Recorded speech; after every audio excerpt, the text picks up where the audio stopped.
Hello बच्चों, कैसे हो आप सभी। मैं आशा करती हूँ आप सभी अच्छे होंगे। मैं आपकी हिंदी टीचर भावना,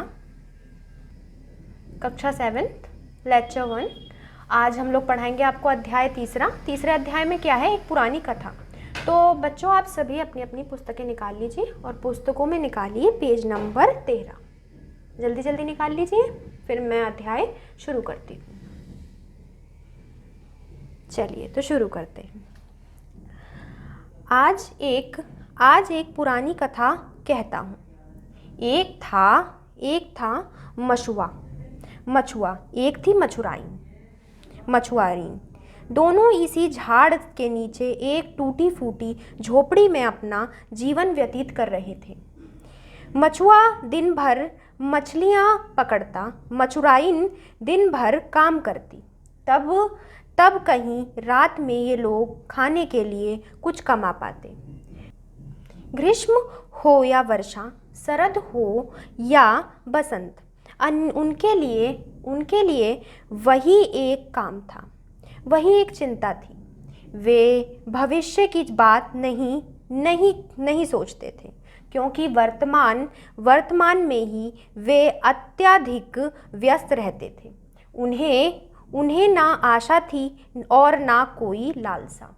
बच्चों, जैसे हमने ये पूरा पैराग्राफ पढ़ा, ये पूरी पंक्तियाँ पढ़ी, इसमें हमने क्या जाना कि कोई इंसान काम में इतना ज़्यादा उलझा हुआ है कि उसे इस चीज़ की सोचने की भी चिंता नहीं है कि आने वाला कल किस प्रकार होगा, कि आने वाले कल में हमें क्या करना चाहिए, क्या नहीं करना चाहिए। बस उन्हें ना कोई सोच थी, ना कोई विचार था, ना उन्हें कुछ चाहिए था, ना उनकी कोई मांग थी, ना लालसा थी। सिर्फ उन्हें अपने आने वाले जो वो काम कर रहे हैं उसे करने की चिंता थी।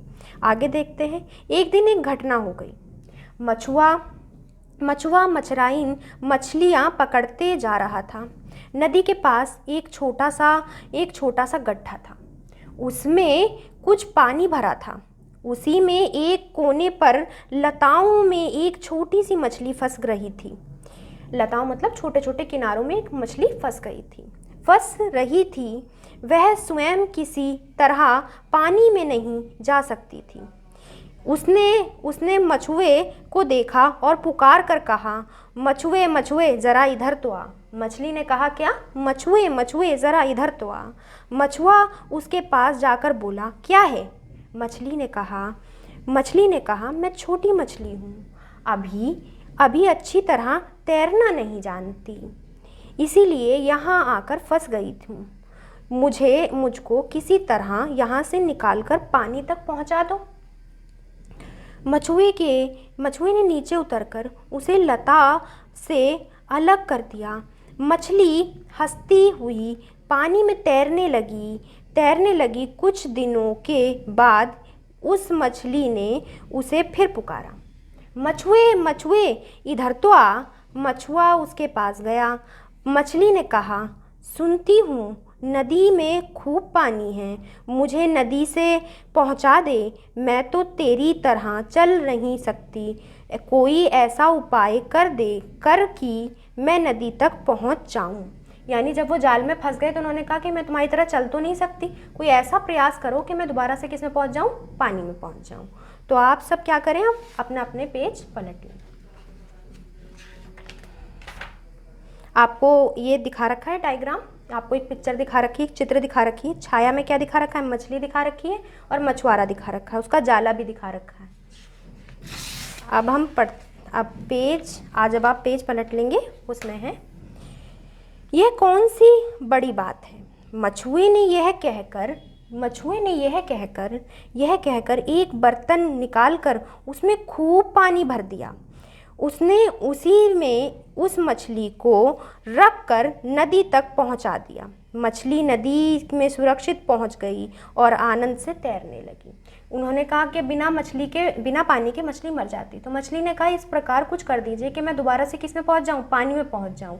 मैं तुम्हारी तरह चल तो नहीं सकती, लेकिन कुछ ऐसा प्रयास करो कि मैं पहुंच जाऊं। तो उन्होंने क्या करा, एक बर्तन लिया, उसमें मछली को डाला और उसे ले जाकर तालाब में छोड़ दिया और फिर से मछली तैरने लगी।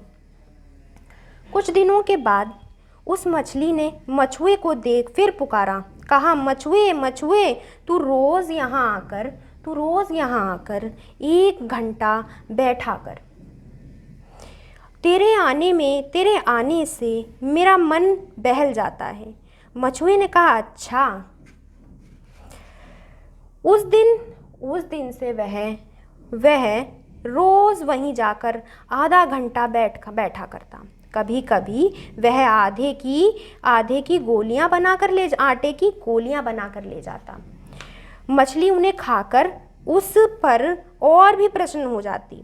एक दिन मछुआइन ने पूछा, तुम रोज़ उसी एक घाट पर क्यों जाते हो?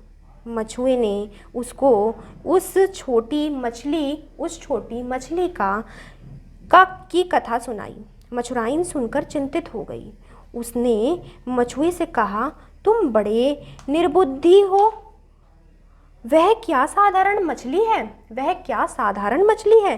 तो वह तो कोई देवी होगी जो मछली रूप में रहती है। जाओ उससे कुछ मांगो, वह ज़रूर तुम्हारी इच्छा पूरी करेगी। यानी क्या बताया इसने? तो जब मछुआइन को ये वाली बात बताई तो उन्होंने क्या सोचा? उन्होंने सोचा वो कोई साधारण मछली नहीं होगी जो बोलती होगी, वो कोई देवी होगी। तो उन्होंने कहा कि उसके पास जाओ और उससे जाके कुछ मांगो, क्योंकि देवी देवताओं से हम क्या करते हैं? अपनी मांगी तो रखते हैं। आगे आपको चित्र के नीचे दिया हुआ है, छाया के नीचे से मैं पढ़ना शुरू करती हूँ। आप देखिएगा, आपको मछुआरिन दिखाई हुई है इसमें और मछुआ भी दिखाया हुआ है, और वो दोनों बातें कर रहे हैं, आपस में वार्तालाप कर रहे हैं। नीचे से शुरू करते हैं। मछुआ नदी तट पर पहुंची। उसने मछली को पुकार कर कहा, मछली मछली इधर तो आ। मछुआ नदी के पास गया और उसने पुकारा मछली को, इधर तो आ। तो मछली आ गई। उसने पूछा, क्या है? मछुए ने कहा, हम लोगों के लिए तू एक अच्छा सा घर नहीं बनवा देगी? मछली बोली, अच्छा जा, तेरे लिए एक घर बन गया है। तेरी मछुआइन घर में बैठी है। मछुए ने आकर देखा कि सचमुच उसका एक अच्छा घर बन गया है। कुछ दिनों के बाद मछुआइन ने कहा, सिर्फ घर होने से क्या हुआ? सिर्फ घर होने से क्या हुआ? खाने पीने की तो तकलीफ है ही। जा मछली से कुछ धन मांग। मछुआ फिर नदी के तट पर गया। उसने मछली को पुकार कर कहा, मछली मछली इधर तो आ। मछली ने आकर पूछा, क्या है? मछुए ने कहा, सुन तो क्या तू हमें कुछ धन न देगी? मछली ने कहा, अच्छा जा, तेरे घर में धन हो गया। मछुए ने आकर देखा कि सचमुच उसके घर में धन हो गया है। कुछ दिनों के बाद मछुआइन ने कहा, इतने धन में क्या होगा? हमें तो राजश्री वैभव चाहिए। वैभव मतलब होता है लक्ष्मी। राजश्री वैभव चाहिए। राजा की तरह एक महल हो, उसमें बाग हो, नौकर चाकर हो और राजकीय शक्ति हो। जा मछली से यही मांग। यानी कि मछुआइन की क्या हो गई? मछुआइन को लालच आने लगा, और लालच की वजह से वो क्या करने लगी? अपने लालच को बढ़ाती गई। पहले उसने घर मांगा, घर के बाद उसने क्या मांगा? घर के बाद उसने कहा कि जाओ धन मांग लो। धन मांग लिया। धन के बाद अब उसने क्या मांगा? उसने कहा कि अब इतने धन से क्या होगा, और धन मांगो। तो अब आप लोग पेज नंबर 15 पे आ जाइए। आगे की गाथा यहाँ से शुरू करते हैं। हमारी कहानी का नाम क्या है? एक पुरानी कथा। चलिए प्रारंभ करते हैं। मछुआइन की बात सुनकर मछुआ कुछ हिचकिचाया कि भैया इतना मांग लिया, इससे ज़्यादा मांगने में किसी को भी शर्म आती है। जो इंसान सचमुच क्या हो, अपने आप में प्रतिष्ठावान हो, स्वाभिमानी हो, उसे मांगने में क्या होती है? हिचक होती है। तो उन्हें भी हिचक हुई, वो हिचकिचाया और उसने कहा, जो है वही बहुत है। परंतु मछुआइन ने उसकी बात ना सुनी। उसने स्वयं मछली की दिव्य शक्ति देख ली थी। यही नहीं, एक बार जब वह मछली को स्वयं आटे की गोलियां खिला रही थी, तब मछली ने उसे आश्वासन भी मिल गया था। इसी से उसने मछुए को हठ पूर्वक भेजा कि जाओ। हठ मतलब जिद दिखाना कि जाओ लेकर आओ, मुझे नहीं पता, आपको जाना है। तो उन्हें हट कर दिया। मछुआ कुछ डरते हुए मछली के पास पहुंचा। उसने मछली को पुकारा और धीरे से कहा। आप जब किसी से, क्या होता है कि जब आपको वो चीज़ मांगनी नहीं ना, आप फिर भी मांगने जा रहे हो, तो आपके अंदर एक हिचक होती है, एक ऐसी हिचक जो आपको अपने आप अंदर दबाने लग जाती है। इसी प्रकार उन्हें भी वो हिचक हो रही थी, तो उन्होंने बड़े धीरे स्वर में पुकारा। जब आपको पता है कि आप कोई सही काम कर रहे हो तो आप कैसे कहोगे, मम्मी ये काम कर दो, और जब आपको पता है आपको जो काम बोल रहे हो शायद वो ना हो, तो आप कैसे कहते हो, मम्मी कर दो ना। तो इसी प्रकार उन्होंने क्या करा, मछली को बहुत धीरे स्वर से कहा, क्या तू मछुआइन को रानी बना देगी। मछली ने कहा, अच्छा जा, तेरी मछुआइन रानी बनकर महल में घूम रही है, यानी कि तेरी मछुआइन रानी बनकर महल में घूम रही है, तू जा। मछली ने कहा, अच्छा जा, तेरी मछुआइन रानी बनकर महल में घूम रही है। मछुए ने आकर देखा तो सचमुच उसके घर में राजकीय वैभव हो गया था और मछुआइन रानी बनी बैठी थी। तो फिर मछुए ने आकर देखा तो सचमुच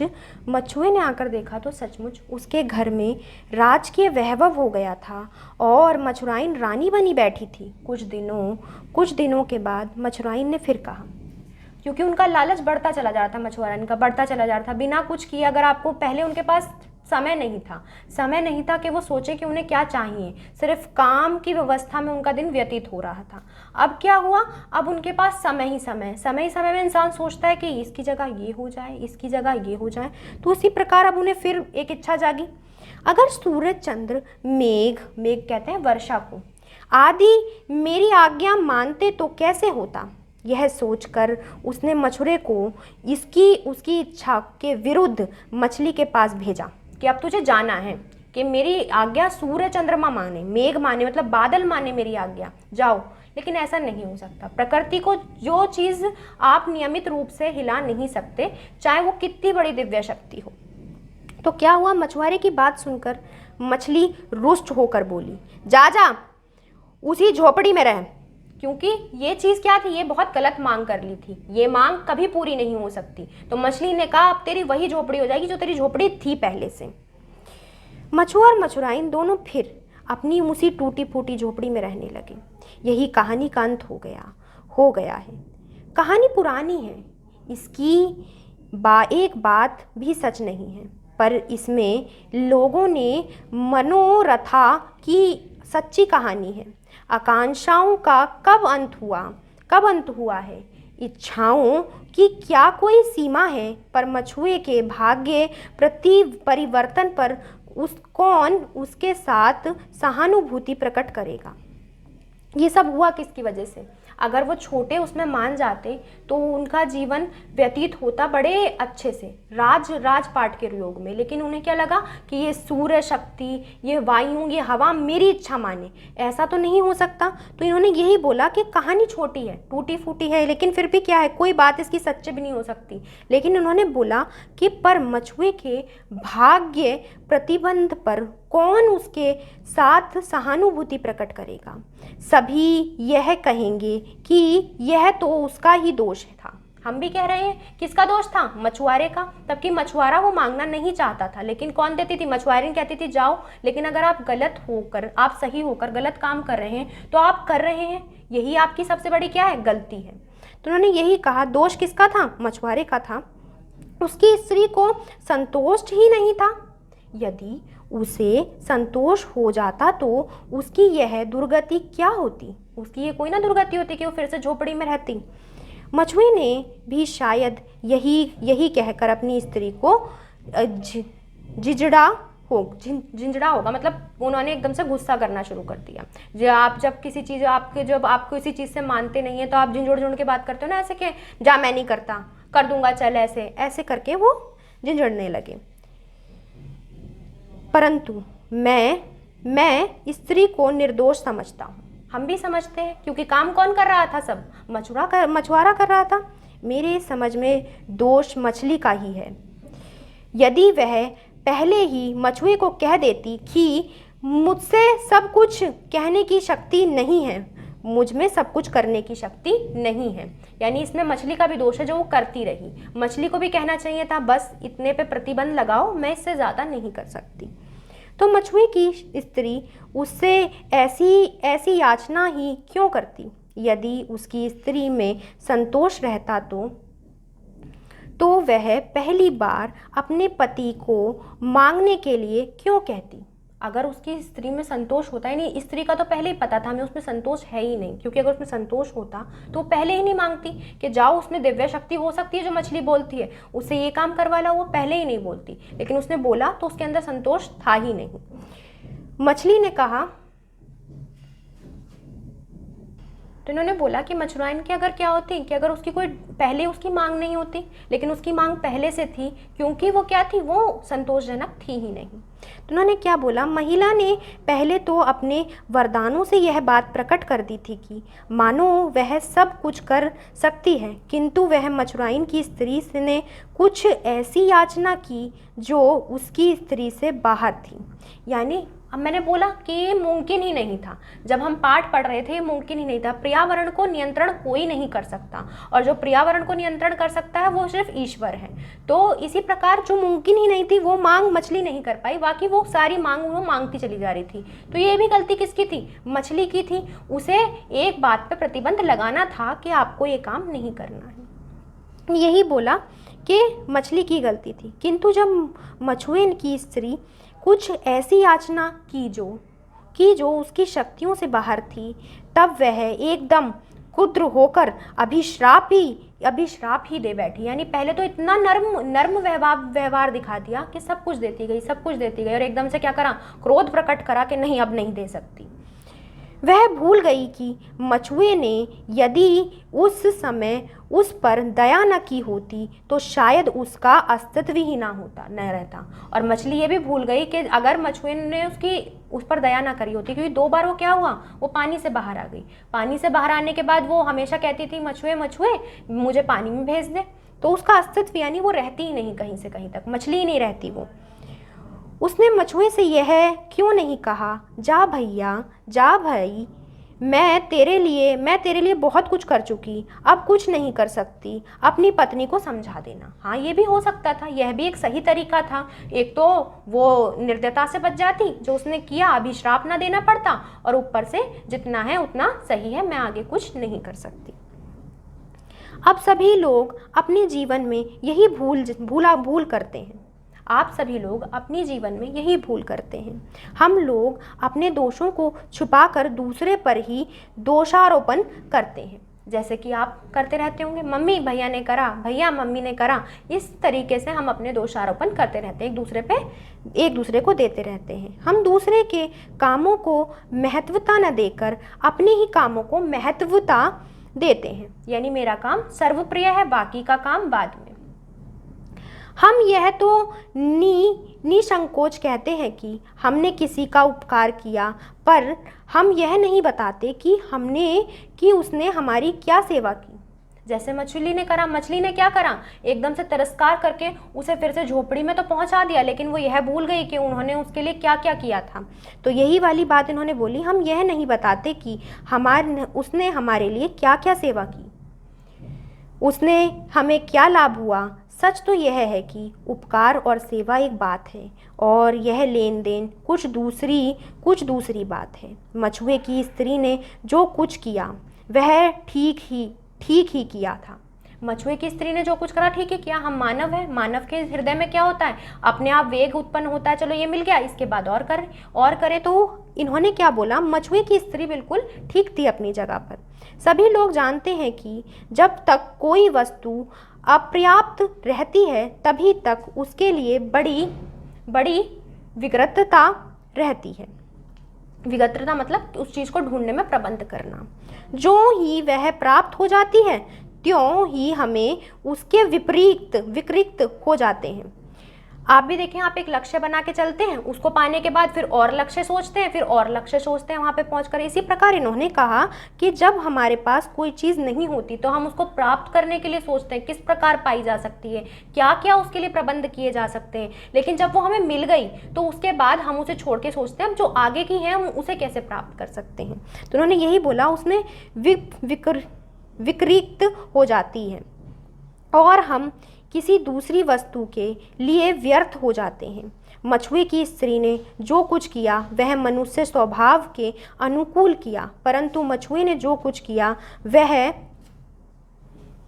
वह अपने देवी स्वभाव के विरुद्ध किया।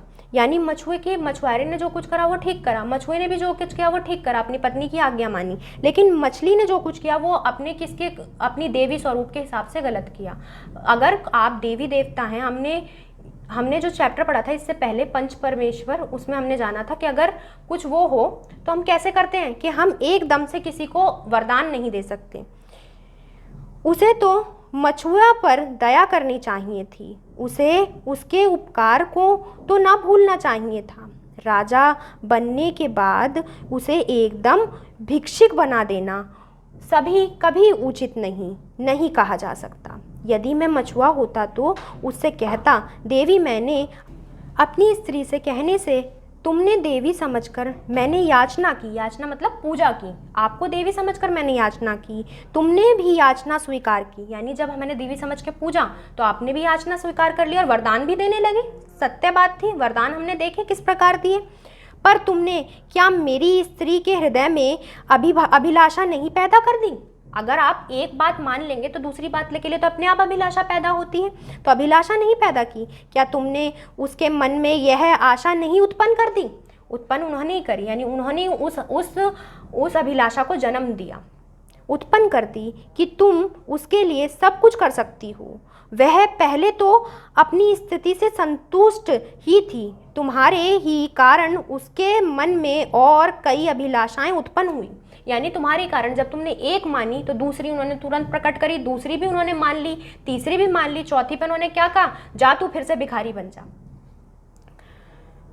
तभी क्या हुई, उत्पन्न हुई। तुमने उन्हें भी पूर्ण किया, उसे तुम्हारी शक्ति पर विश्वास हो गया कि ये देवी है सचमुच। तभी तो उसने ऐसी इच्छा प्रकट कर दी जो तुम्हारे लिए असंभव थी। तुमने जो कुछ दिया था उस सब को इसी एक अपराध के साथ वापस ले लिया। कि एक अपराध नहीं हुआ, जैसे हमारे साथ होता है कि सारी अच्छे कामों पर एक गलती हावी हो जाती है, इसी प्रकार उनके साथ हुआ। तुम्हारे वरदान का अंत अभिश्राप में कैसे परिवर्तन हो गया? तुम्हें मेरी और मेरी स्त्री की स्थिति पर विचार कर काम करना चाहिए था। तुम भले ही देवी हो, पर तुमने त्याग नहीं है, प्रेम नहीं है, उपकार की भावना नहीं है, क्षमा नहीं है, दया नहीं है। यानी कि तुम भले ही देवी हो लेकिन तुम में ये सब साधनाएं नहीं है। साधना क्या बताई उन्होंने? त्याग, प्रेम, भावना, क्षमा और दया। तो तुम काय बात की देवी, उन्होंने यही चीज़ बोली। तो अगर हमसे से सीख क्या मिलती है इस पाठ से हमें सीख मिलती है कि मनुष्य को एक साधारण रूप से चलना चाहिए, जिस प्रकार वो है उसी प्रकार से चलना चाहिए और हर चीज़ को हामी नहीं भरना चाहिए। जो वो कर सकता है ठीक है, नहीं कर सकता तो ना बोले, एकदम से किसी को नीचे ना गिराए। तो बच्चों अब इसके हमारा अभ्यास कार्य बचा और शब्दार्थ। तो आप लोग क्या करेंगे, गृह कार्य में आप लोग इसके शब्दार्थ, प्रश्नोत्तर ये सभी स्वयं देखेंगे। तो तब तक के लिए बाय बाय, टेक केयर।